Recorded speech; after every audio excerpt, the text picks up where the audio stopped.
يا ترى انت مين وايه هي صفاتك الشخصية؟ هعرض قدامك حالا صورة هتقول انت مين وايه هي صفاتك الشخصية.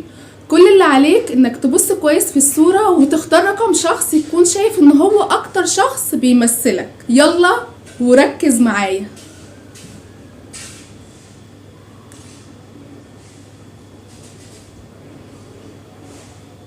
خلاص اخترت؟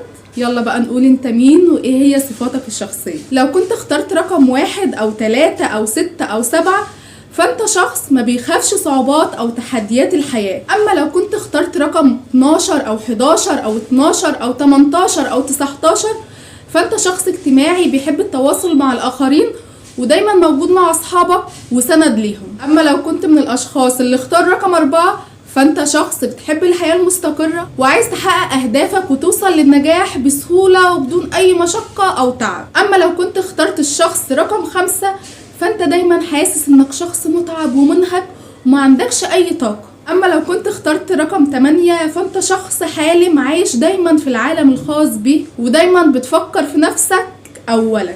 اما لو كنت اخترت رقم 9، فانت شخص مرح ومحبوب وسعيد في الحياة. لو كنت اخترت الشخص رقم 13 او 21، فانت شخص ما بيحبش التواصل الاجتماعي وبتقلق دايما منه ودايما حاسس انك وحيد ومنعزل عن الاخرين ودايما عندك قلق معظم الوقت.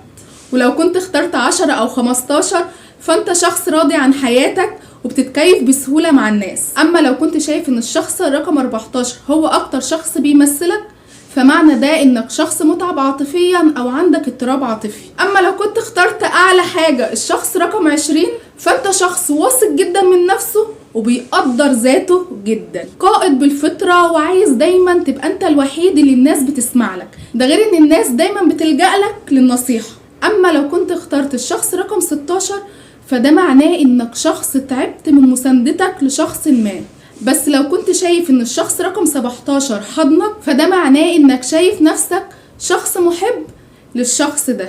اما بقى لو كنت اخترت الشخص رقم 17، فانت شخص محبوب بتحب دايما تقرب من الشخص اللي بتحبه. اكتب لنا وقول لنا انت اخترت الشخص رقم كام، ولو انت مش مشترك في القناة يا ريت تشترك فيها وتعمل لايك، واستنونا فيديوهات جاية كتير وان شاء الله الجاي هيبقى احسن واقوى. يا رب دايما يكون علمي وانتفع به، ويا رب دايما تكون الفيديوهات بتعجبكم، وما تنسوش تصلوا على النبي صلى الله عليه وسلم. وشكرا.